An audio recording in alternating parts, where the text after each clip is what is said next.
양육, 목사님의 수준에서 가르치는 것이 아니고 선교사님의 수준에서 가르치는 것이 아니고 알아듣기 쉬운 말로 잘 알아들을 수 있도록 성도들의 그 수준에서 가능하면 쉬운 말씀으로 그들도 이 말씀을 가지고 다른 사람을 제자로 삼을 수 있을 정도로 그렇게 우리가 지금 매뉴얼이 주어져 있습니다. 이 내용을 가지고 제자 삼는 일에 우리가 매진하면 하나님의 성령님께서 기뻐하시는 그런 결과가 분명히 있으리라고 저는 확신합니다. 오늘은 그 양육 사과 세 가지 접근 방법의 두 번째 시간을 가지게 됩니다. 양육 사과 두 번째 시간입니다. 세 가지 접근 방법에 대해서 3과에서는 그 서론 부분을 말씀드렸고 오늘 마지막 마지막 부분에 있어서는 세 가지 접근 방법이 무엇인가에 대한 것들이 나오게 될 것입니다. 성경을 읽을 때 이 세 가지 접근 방법을 적용하면 설교를 할 때에 내가 이 내용은 어떻게 설교를 하면 교인들이 알아듣기 쉽고 그리고 내가 이 말씀은 어떻게 적용하는 게 이 세 가지 접근 방법을 통해서 어떻게 무엇을 적용할 것인가 그럴 때 저는 해답을 많이 찾았습니다. 그런 역사가 분명히 있을 줄 믿습니다. 오늘 이 말씀을 나누기 전에 골로새서 1장 12절 13절 말씀을 한번 여러분들이 성경에 있는 말씀을 한번 보도록 하겠습니다. 골로새서 1장 14절 그리고 13절, 12절, 13절 있는 말씀입니다. 자, 한번 읽고 시작하겠습니다. 제가 갖고 있는 성경은 현대어 성경입니다. 골로새서 1장 12절로 13절에 있는 말씀을 함께 나누고 세 가지 접근 방법 2를 시작하시면 더 큰 유익이 있으리라 저는 믿습니다. 우리에게 빛의 나라에 속한 자로서 모든 훌륭한 것을 받을 수 있는 자격을 갖게 하신 아버지 하나님께 여러분이 항상 감사드릴 수 있게 되기를 기도합니다. 아버지 하나님께서는 우리를 암울한 어둠의 세력에서 건져내어 아들의 나라로 데려다 주셨습니다. 이런 분명한 말씀이 있습니다. 지금 계속해서 선교사님들이 연약한 몸들, 그 몸들을 통해 가지고 위기를 겪는 그런 내용을 우리 여기에서 듣게 됩니다. 그분들을 위해서 정말 어떤 기도를 드려야 될까 이것도 또 주어지는 과제이기도 합니다.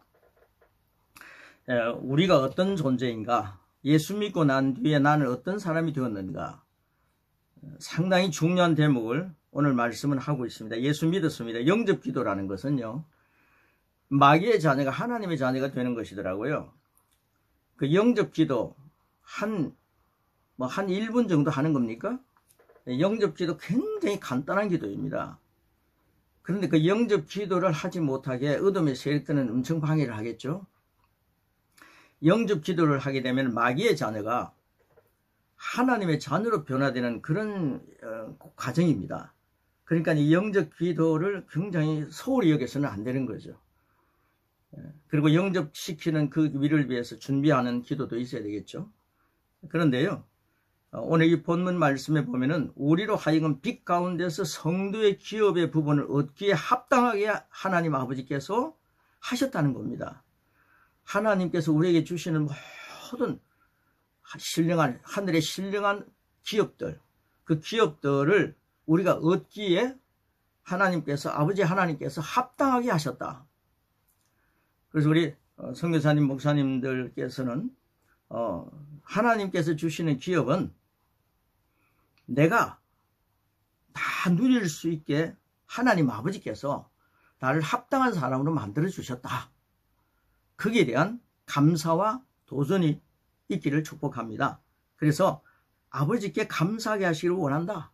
감사의 조건이 바로 이것이더라고요. 그 다음에 그가 우리를 흑암의 권세에서 흑암의 권세, 어둠의 권세, 사탄의 권세, 이런 모든 권세에서 건져내셨다고 말씀합니다. 우리는 어떤 위기를 당하면은 흑암의 권세 아래에 있는 것처럼 생각을 합니다.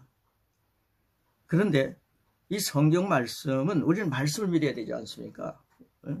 근데 환경을 믿는 게 아닙니다. 어떤 정상을 믿는 게 아니더라고요.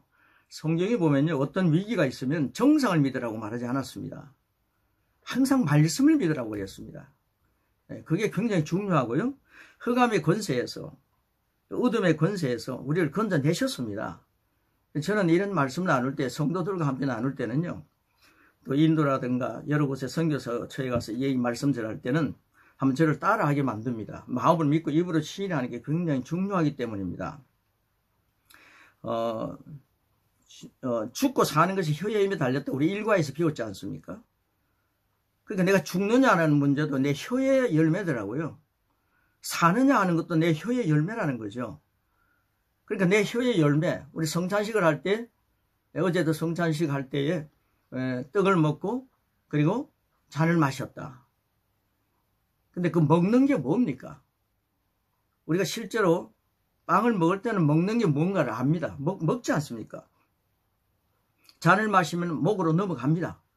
아는데 하나님 말씀을 먹는다는 게 도대체 뭐냐는 거죠. 우리가 하나님 말씀 먹고 살아야 합니다. 그럼 많이 읽는 게 먹는 겁니까? 중요하죠. 읽어야 됩니다. 그런데 이게 먹는 게 뭐냐는 거죠. 그런데 열매를 먹는다고 그랬습니다. 그 열매가 뭐냐는 거죠. 그 굉장히 중요하지 않습니까? 열매는 바로 우리의 혀가 하는 말이더라고요. 혀가 하는 말을 먹고 사는 게 우리 신앙인들의 모습이더라고요. 아니, 이 세상의 사람들의 모습입니다. 네가 죽는 말을 하면은 이 혀를 쓰기를 좋아하는 자는 혀의 열매를 먹는다. 우리가 선교사가 되고 목사가 되었다는 것에 대해서 너무 감사해야 됩니다. 왜냐하면 우리의 혀에 하나님 말씀을 막 담고 있지 않습니까? 그 자체가 축복입니다. 우리 혀에 말씀을 담고 살 수 있다는 게 너무나도 복이죠.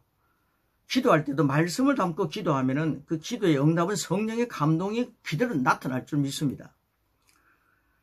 그러니까 내가 죽는 말을 하느냐 하면은 그 죽음의 말이 혀의 열매가 되고, 내가 혀를 쓸 때에 삶의 말을 하느냐라고 하면은 삶의 열매를 먹게 된다. 이렇게 말씀하죠. 내 마음으로 믿고 입으로 말할 때에, 선포할 때에 구원의 역사가 일어난다 했습니다. 그러니까 우리가 마음으로 믿는 거, 마음으로 믿고 입으로 선포한다는 게 이게 굉장히 중요한 거거든요. 그러니까 내가 영접 기도한다 할 때 입술로만 갖고 영접 기도 시키는 것이 아니라 정말 그게 네 마음에 믿어지느냐 확인시켜야 됩니다. 네 마음으로 믿고 입으로 시인할 때 구원에 이르는 거죠. 혀의 힘에 달렸다 그러고요. 예수님은 또 뭐라 그랬습니까? 마태복음 12장 37절에 보시면 12장 37절 그러니까 1, 2, 3, 7이니까 참 쉽지 않습니까? 1, 2, 3 우리 기독교인이 좋아하는 7자가 있으니까요. 그래 1, 2, 3, 7이니까 마태복음 12장 37절에는 네 말로 의롭다함을 먹는다라고 그랬습니다. 네 말로 의롭다함을 받는다 그랬거든요. 그리고 네 말로 정죄함을 받는다. 그러니까 우리 목사님이나 선교사님들, 우리 믿는 사람들이, 우리가 가르치는 주님의 제자들이 항상 말을 할 때에 나는 죄인입니다. 나는 죄인 중에 괴수입니다. 하는 그런 그 죄의식에 사는 말을 계속 하게 되면은 그 죄의식에 사는 자기를 정죄하는 결과를 먹게 되는 거죠. 그런데 내가 예수님 때문에 의로운 존재가 되었습니다. 이거 1강, 2강에 대한 말씀을 좀 더 한 번 더 확인시켜 드리는 겁니다. 그러니까 예수님 안에서 내가 의롭게 되었습니다. 예수님 십자가에서 그 보혈을 흘리실 때 그 보혈의 가치가 얼마나 크십니까? 그 보혈의 가치가 우리 인간의 죄를 해결하지 못할 정도로 그렇게 주님의 보혈이 약한 보혈이 아닙니다. 주님의 보혈은 우리를 깨끗하게 눈과 같이 희게 만드는 종빛 같은 죄도요 깨끗하게 만드는 그런 능력 있는 보혈입니다. 피입니다.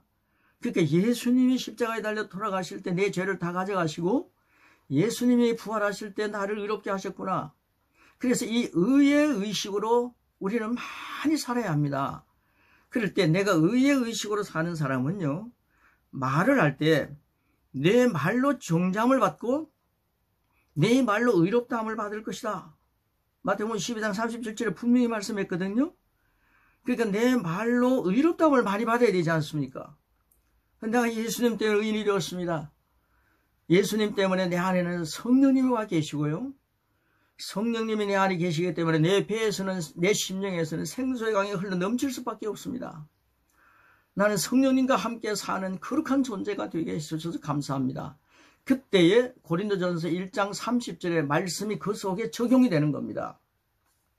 예수님이 나의 구원이시고, 예수님이 나의 의가 되시고, 예수님이 나의 거룩하심이 되시고, 예수님이 나의 지혜가 되셨습니다. 그러니까 우리가 지금 배워왔던 것들을 지금 잠깐 복습하는 겁니다. 그러니까 나는 예수님으로 사는 존재가 예수님을 영접한 사람의 모습이더라고요. 그래서 저는 그 사실을 깨달고, 이 사실을 만약에 교회 학교 어릴 때 유치부에서 그걸 가르쳤더라면, 그리고 교회 학교에서 그걸 가르쳤더라면, 그리고 중고등학교 때 그걸 가르쳤다면, 청년부 때 그걸 가르쳤더라면, 제가 상세하게 하는 얘기는 굉장히 중요하기 때문입니다. 그리고 우리가 중년들 같이 말씀을 나누는 그곳에서 제가 배웠더라면, 저나 이 말씀을 배웠던 사람들의 모습이 어떻게 되었을까? 정말 복음으로 사는 사람이 되었을 것이다. 저는 확신합니다.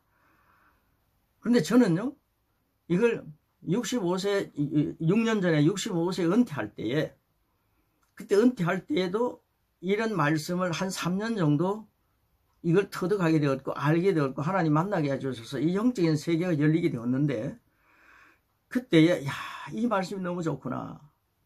그래서 이 말씀을 소유하게 되고, 하나님의 말씀이 너무 좋은데, 저는 이제 은퇴합니다. 현장에 없습니다. 그럴 때 하나님께서 이 말씀을 갖고 가서 전하라는 겁니다. 교회 현장에서 벗어났습니다. 65세에 조기 은퇴를 했거든요.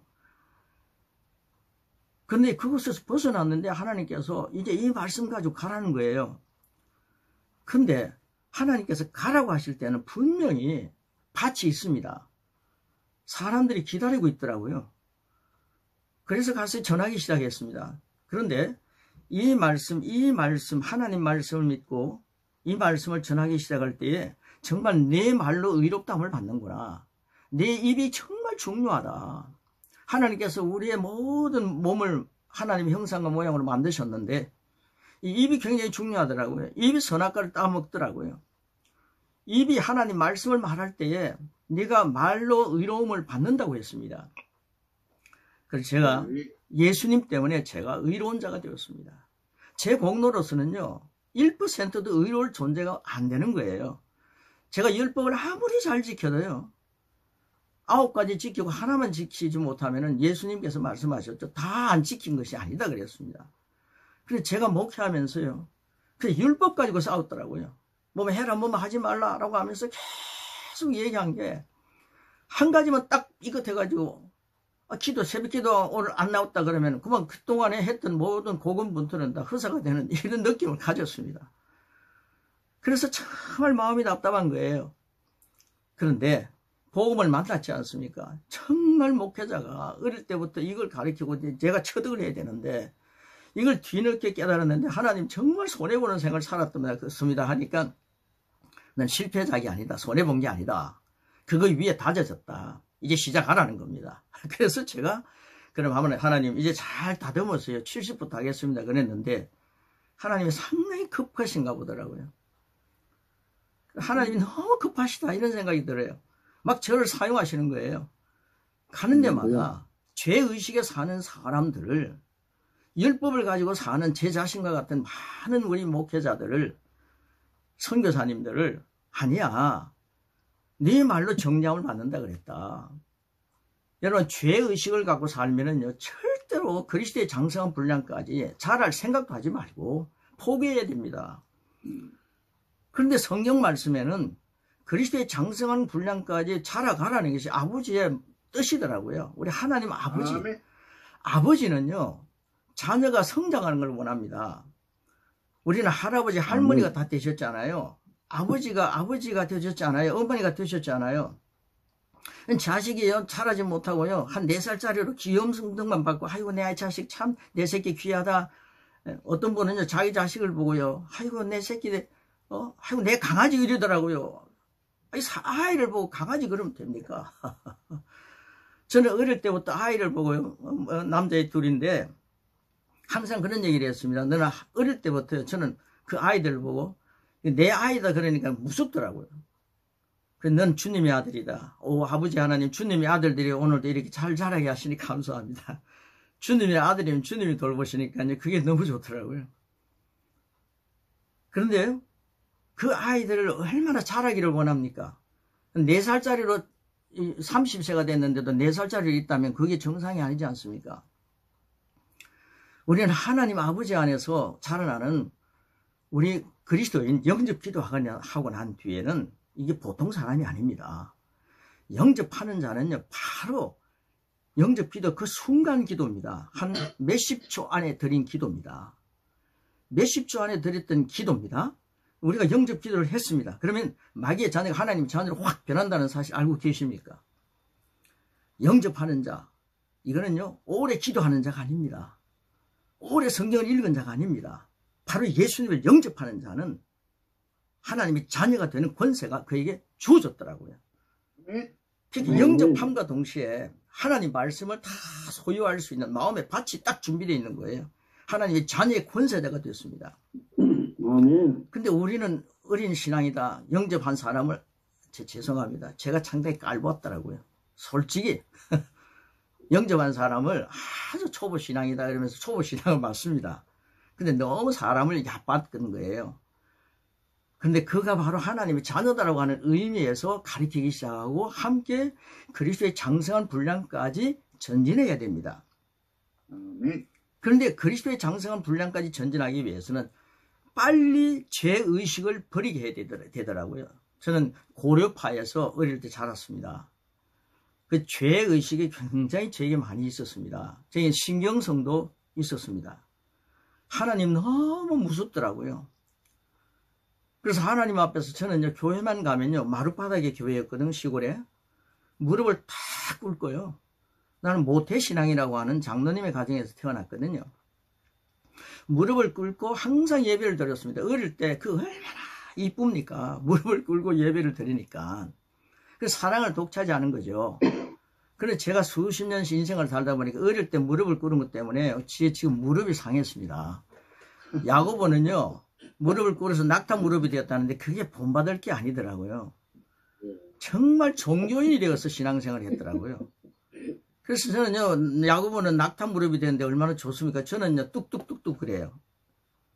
이 무릎이 요즘도 그러면요, 이 뚝뚝뚝 그래요. 그래서 지금 이걸 많이 단련시키고 있습니다. 그래서 지금 참 많이 단련되어 갖고 설악산 아주 제일 높은 곳에도 갔고요. 제주도 제일 높은 곳에도 갔고, 뭐 이런 식으로 등산다고 그러는데, 이게 신앙생활이라는 게 하나님께서 죄의식의 삶에는 항상 무릎 꿇고 아버지 용서해 주세요, 있던 죄 없던 죄 용서해 주세요 하면서 없던 죄까지 캐내가지고 하나님 용서해 주세요 이러다가 세월 보내는 겁니다. 그래서 제가 남아공에 가봤는데요, 남아공에 몇 년 전에 갔었는데, 근데 그게 수백만 명이 이 하나님의 말씀 가지고 나는 거듭났다는 거예요. 거듭났다는 것이 성교사님, 목사님 뭡니까? 거듭난 것이 바로 하나님 안에서요, 새 피조물이 된 겁니다.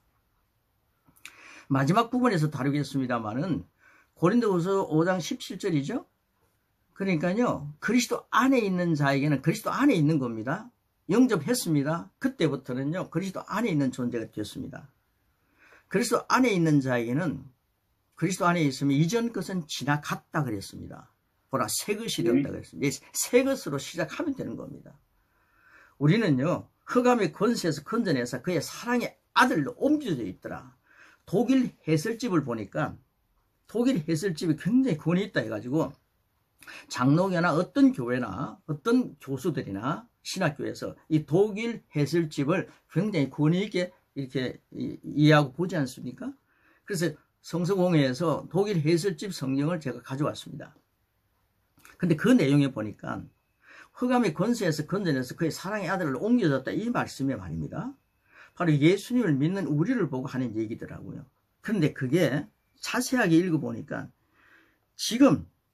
지금이라고 하는 말을 사용하고 있는 거예요. 그 해설집에.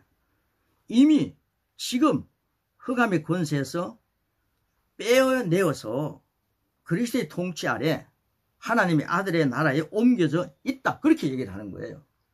아멘. 그러니까 제가 지금 여기에 지금 앉아 있지만은 우리 선교사님, 목사님들이 각자 선교지에 또 한국에 또 뭐 일본에 계시고 또 우리 김은숙 선교사님 지금 어디시죠? 네. 필리핀. 네, 필리핀. 거기도 계시고 장 선교사님 어디 있습니까? 네? 다 필리핀. 예. 그래가지고 다 계시지 제 않습니까? 옆에 있습니다. 아, 그러시구나. 우리가 그 자리에 있는데 우리는요 이 자리에 있는 게 아니라 아버지 아들의 나라를 옮겨지는 거예요. 할렐루야. 할렐루야. 그래서 제가 어느 날 기도할 때 제 앞에 바로 예수님이 계시는 거예요. 무슨 말입니까? 제가 그걸 의식하는 거죠. 아, 흑암의 권세에서 아들의 나라를 옮겨져 있는 나의 자신을 보는 거죠. 그리고 또 중요한 게 뭡니까? 하나님의 아들의 나라를 옮겨져 있더라고요. 이게 후에 예수 믿고 세상 떠나고 난 뒤에 하나님 나라 갔을 때가 아니라 예수님 영접했을 때에 바로 그 역사가 일어난 것입니다.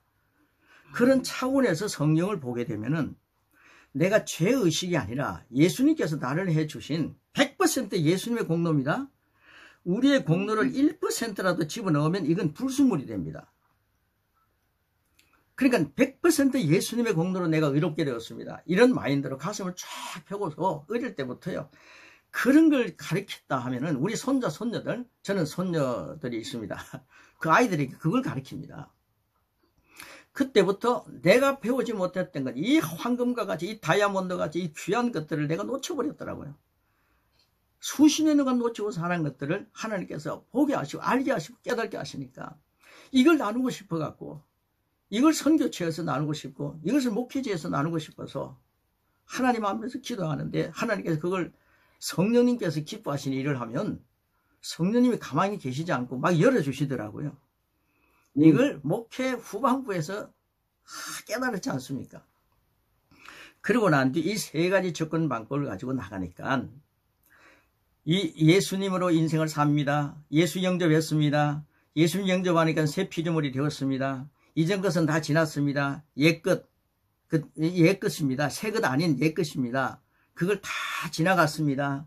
아버지의 부모님으로부터 물려받았던 DNA도 다 지나갔습니다. 이렇게 생각하면서 사니까 그때부터 제 머릿속에 있던 신경성이라든가 좋지 못한 질병들, 제 몸에 있던 종합병원 같이 비슷한 그런 우리 자질구레한 질병들이 있지 않습니까? 그런데 20kg 몸을 저는 줄일 것도 없습니다. 박 목사님. 저는 몸을 줄일 것도 없는 사람이, 저는 20kg 줄였다면 이제 가는 겁니다. 근데 목사님은 20kg를 줄였다는 게 얼마나 할렐루야입니까? 참 잘하셨습니다. 저는 목사님 20kg. 안 줄이고도 날씬한 사람은 더 축복받는데. 목사님이 20kg를 갖고 계실 때 모습이 어떤 모습이었는가 저는 상상했는데 지금이 훨씬 좋다는 생각이 들어요. 지금 모습을 갖고 저를 만났다는 게 저는 할렐루야입니다. 그리고 목사님이 정말 잘생기셨어요. 사모님 보니까 정말 멋있네요. 저도 사람 볼 줄 아시네. 감사합니다. 그런데 제가 이제 새 피조물이 됐다는 거예요. 영적으로도 우리가 먹을 것과 마실 것을 잘 우리가 준비해야 되겠더라고요. 영적으로도 우리가 아무거나 먹었더라고요. 세 가지 접근 방법을 말씀드릴 텐데 세 가지 접근 방법을 가리지 않고 먹은 거예요. 제가 박 목사님 만나고 난 뒤에부터 이 세 가지 접근 방법을 가지고 내 영적으로 잘못된 거, 영적으로 비리한 것들이 있거든요. 근데 이런 것도 20kg 오늘 빠지기를 축복합니다. 오늘. 네? 오늘 이게 빠져나가야 된다. 영적인 좋지 못한 것도 우리가 키로를 줄여야 됩니다. 없애버려야 됩니다. 그래서 이전 것은 지나갔다. 보라 새 것이다. 여기부터 우리 그리스도인들은 출발해야 됩니다. 이제는요 영접 기도를 딱 시키고 나면요. 제가 영접 기도에 대한 간단한 의미도 말씀드릴 텐데, 영접 기도를 딱 시키고 나면요, 이제는 그 사람과 함께 죄의식에 사로잡히는 공포 분위기 설교하지 마시고, 목사님, 선교사님 말 잘 들어가지고 자기 제자 되고 자기 노예 삼으려고 하지 마시고, 제가 그랬거든요. 말 잘 듣는 재직들 만들려고 얼마나 몸부림을 쳤습니까? 제 말 잘 듣는 재직들, 저를 좀 잘 대접하는 재직들 만들려고 주여 하면서 그렇게 했거든요. 근데 그게 아무 의미가 없습니다. 그러니 완전히 예수님의 사람으로 만들자는 거죠. 할렐루야. 그러니까 죄의식에 사로잡혀 있는 게 아니라 우리가 많이 배워가지고 이걸 설교할 때 써먹겠다 해가지고, 저는요 그 예화 찾아 산발리 다녔습니다. 예화 찾아 산발리. 예화 하나만 잘 건지면 그날 설교는 됐다. 그래가지고 설교 하다가 마지막에 예화 하나 딱 하면 교인들이 감동하고 울고 막 목사님 은혜 받았습니다. 그게요 은혜 받은 게 아니더라고요. 그만 오감을 건드려 갖고, 목사님들 정말 예화는요 하나님의 말씀을 돋보이게 하기 위해서 사용하는 도구인데, 저는 예화를 너무 주시했더라고요. 잘 생각해 보십시오. 철학이나 심리학이나 과학이나 예화들, 이런 예화들은 생명이, 하나님의 생명이 없습니다. 아멘. 하나님의 말씀은 하나님의 생명이 있습니다. 아멘. 그래서 하나님의 말씀을 전하면 그 교회에 생명이 넘치는데, 할렐루야. 예화나 무슨 세상 얘기들 막 해가지고요, 그걸 갖다가 막 적용해가지고 하면요, 그게 생명이 없더라고요. 이걸 하나님께서 저에게 가르쳐 주셨어요. 제가 그걸 깨닫게 됐는데, 목회 초년 때 가르쳐 줬으면 얼마나 좋습니까? 그런데 때가 되니까 가르쳐 주셨어요. 제가 목회 초년 때 그걸 배웠더라면 지금 뭐 이제 만족하고 가만히 있을 텐데, 이게 이제 끝나고 나는데 이런 것들을 깨닫게 되고 하니까, 하나님 이거 가르쳐야 됩니다. 저는 못 깨달았던 것을 이제 깨달았습니다. 이걸 가르쳐야 됩니다. 이걸 같이 나누어야 됩니다. 뭐 제가 뭐 가르치는 게 있습니까? 나누어야죠. 하나님께 주신 건 내가 받았으니까 나누는 거죠. 그럴 때 하나님께서 막 나누게 하셔서 제가 그때부터 세계관이 확 열린 거예요. 생전에 가보지 못했던 중국도 가게 되고요, 말씀 전하러 가게 되고, 인도도 여러 차례 갔다 왔고요, 저 에티오피아까지 갔다 왔습니다. 그리고 필리핀이라든가, 그리고 지금 뭐 태국에도 뭐 예약이 되었는데 코로나 때문에 지금 지연이 됐거든요. 그러니까 뭐 하나님께서 급하시다는 거죠. 하나님께서. 그래서 보내시는데, 이게 뭡니까? 제발 그리스도인들이 종교인이 되지 말고, 죄의식 가지고 사는 종교인이 되지 말고, 의식으로 사는, 예수님을 통해서 예수님의 역사 공로를 100% 인정하는 그리스도인이 되어갖고, 그리스도인으로서 정말 새 것으로 인생을 좀 살아라. 예수님이 너를 엄청나게 귀한 존재, 고운 존재, 예쁜 존재로 만들어 놨는데, 너는 왜 아담이 범죄함으로 인하여서 내 죄인 되었다는 그 얘기를 해서 굉장히 정죄만 하고 사느냐. 네 말로 정죄함을 받으리라. 우리는 아담을 너무 믿습니다. 아담이 범죄한 것을 믿어요. 그리고 설교에 그이가 아담이 범죄해서 우리 죄인 됐다는 얘기하고 삽니다. 근데 이제는 아담 믿는 종교에서 좀 벗어났으면 좋겠다는 거죠. 그 예수 믿는 그리스도인이 되자는 겁니다. 예수님이 십자가에서 해놓으신 것을 이제 100% 누리시기를 축복합니다. 아멘. 주님의 보혈 시시한 거 아닙니다. 엄청난 능력이고 보혈이고 하나님의 역사입니다. 십자가의 능력 대단합니다. 아멘. 우리가 너무 선교지에서도 목사님들, 선교사님들 자기 자신을 돌보지 않고요, 너무 주님 하면서 학대한 게 너무 많아요. 요즘 보니까 우리 윤 목사님은 코로나에서 승리하셨는데 그래도 윤 목사님의 가족들을 보니까요, 사진을 보고 뭐 또 이렇게 폼을 치고 사이클 탁 보시는 모습을 보면서, 목사님의 자녀 되시는 가족들은 그래도 좀 비타민도 많이 갖고 계시고 몸도 이렇게 좀 이렇게 부하시는 모습들이 있어서 참 좋아요. 누릴 건 누려야 됩니다. 그런데 우리 선교사님은 너무 자기 자신을 주님을 위해서 희생을 너무 많이 한 것 같아요. 예수님이 십자가에서 희생을 주님이 우리 대신 다 해주셨습니다. 할렐루야. 이 세 가지 접근을 보게 되면 그걸 좀 간단하게 이제 깨닫게 될 텐데, 예수님이 나를 위해 해놓으신 걸 우리가 누리면서 담대하게 선교하자는 거죠. 아멘. 근데 예수님이 해놓으신 걸 누리지 않고 선교하게 되면요, 자기가 뭘 하는 것처럼 생각해가지고 그게 병약해집니다. 목사님들 은퇴할 때쯤 되면요, 목사님만 병들면 괜찮은데 사모님까지 덩달아 병이 들어갔고요. 그래가지고 은퇴하고 난 뒤에 거의 사모님들은요, 오래 못 사시더라고요. 목사님들은 자기 하고 싶은 대로 설교할 때라도요, 그래도 율법이라도 막 선포하면서 하고 싶은 얘기 다 했으니까 괜찮은 것 같아요. 사모님들은 앉아가지고 그걸 감사하고 있다고 보니까 속병이 된 것 같아요. 그래서 이전 것은 지나갔다 보라 새 것이 되었다 하면서 양육을 저는 부부가 같이 듣게 합니다. 목사님하고 사모님하고 같이 들으니까요, 사모님이 할 일이 생긴 거죠. 부엌에서만 일하는 게 아니라, 저도 집사람 계속 부엌에서 일했거든요. 부엌에서만 일하고 사람들 섬기는 일을 하면서 속상하는 게 아니라 정말 내 안에 주어진 말씀 가지고 여성도들을 여인들을 영접시키고 그분들을 가르치기 시작하니까요. 이게 양육이 목사님들은 남자들을 가르치고 사모님은 여자들을 가르치면서, 저는 경상도 사람들은요, 여자들은 가만히 있어라, 여자들은 설치면 항상 가만히 있는 게 본전이다, 설치면 마이너스다, 이러면서 얼마나 학대했습니까? 근데 이 말씀을 딱 배우고 난 뒤, 알고 난 뒤부터는요, 사모님들이 보통 분이 아닙니다. 여성도들이 보통 분이 아닙니다. 여성들을 일으킬 수 있는 그런 능력의 분들입니다. 그래서 양육을 이런 거 공부하고 난 뒤에 권사님 앉혀놓고요, 집사님, 여집사님들 앉혀놓고 같이 사모님이 가르치기 시작하는 거죠.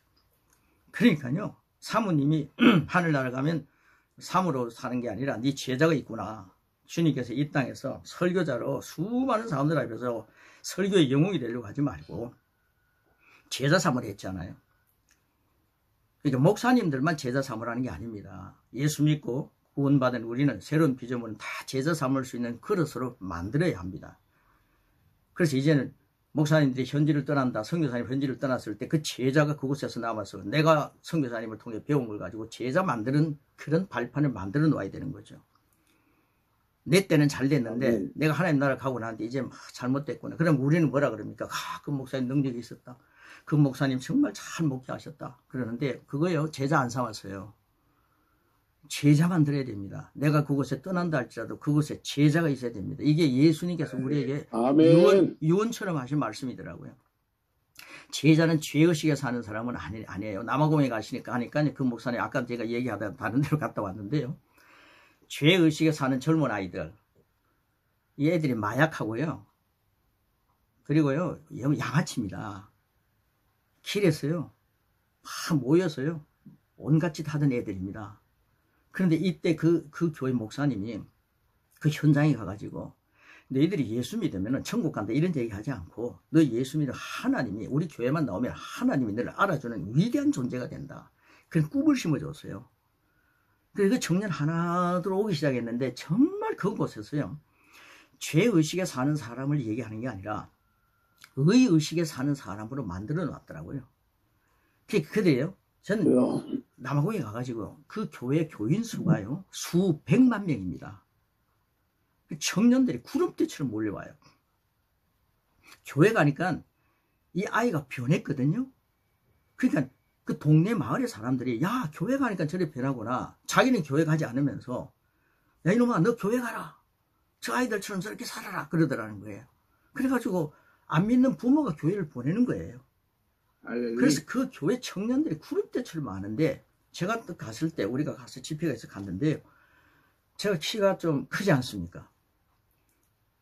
그래서 키가 좀, 그래서 지나가는데 더 큰 애들이요, 새카맣게 생긴 오바마 같은 애들이 성경책을 다 끼고요, 웃는데 이빨을 드러내는데 얼마나 이빨이 힙니까?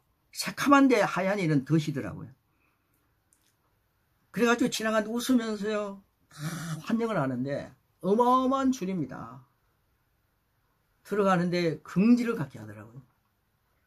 그런데 그 목사님이 하는 얘기입니다. 말씀 가운데, 너 죄를 지은 일주일 동안 죄 지었다, 모르고 지은지 알고 지은지 회개해라.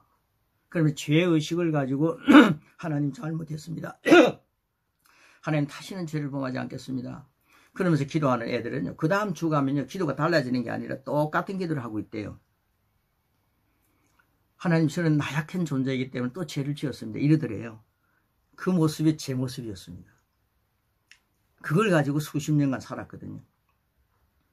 그런데 그런 아이들은요, 리더가 될 수 없고 항상 다람쥐 채받기 신앙생활을 하더라는 거예요. 그런데 하나님 예수님 때문에 제가 의인이 되었습니다. 제가 이 말씀을 선포할 때 예수님의 십자가 보혈이 생각되면서요, 예수님께서 저를 위해서 값지게 희생하셔서 예수님의 값만큼 저를 올려놓았더라고요. 예수님이 저를 위해 죽었지 않습니까? 그러니까 제 가치가 예수님이 죽을 만큼 위대한 가치더라고요. 아멘 아닙니까? 아멘. 그래서 아멘. 야, 내가 예수님 가치구나. 엄청난 존재구나. 그러니까 하나님, 나는 죄인이 아니라 의인입니다. 제 공로로 의인되는 건 1%도 없습니다. 오직 예수님의 공로로 의인이 되었습니다 하면서 감격하는데, 그때 그 감격 속에 눈물이 나오더라고요. 성령께서 역사하시는 감동이 오는데, 하나님, 죄인과 정말 예수님 딱 영접하고 난 뒤 죄인 오라 한다, 회개하라 천국이 가까웠다 할 때 예수님이 가까이 오셨거든요. 그런데 예수님이 가까이 오셨는데 회개하는 게 뭡니까? 그 가까이 오신 예수님을 영접하는 거 아닙니까? 영접하고 나니까 완전히 새 사람이 되더라고요. 의인의 개념이 아니라 의의 개념으로 살게 되는 거죠. 그 예수님 영접하고 난 게 내가 의인이 됐다. 그래서 그 예수님과 함께 인생을 살게 되는데, 그때 내가 의인입니다 하면 이 개념을 가지고 인생을 살아가는 것이 굉장히 중요한 그리스도인의 핵심이더라고요.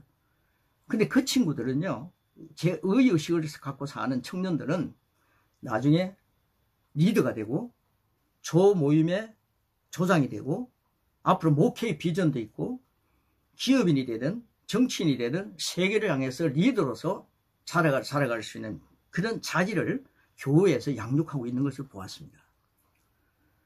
그리고 우리가 이전 것은 지나갔다, 보라 새 것이다, 이 의미를 가지고 오늘 이 내용을 갖다가 줄줄줄 읽어가겠습니다. 쭉쭉쭉 읽어가겠는데요, 오늘 이 내용을 읽어만 가도 우리 이곳에서 내 자신이 누군가를 한 번 더 확인하면서 발견하게 될 것입니다.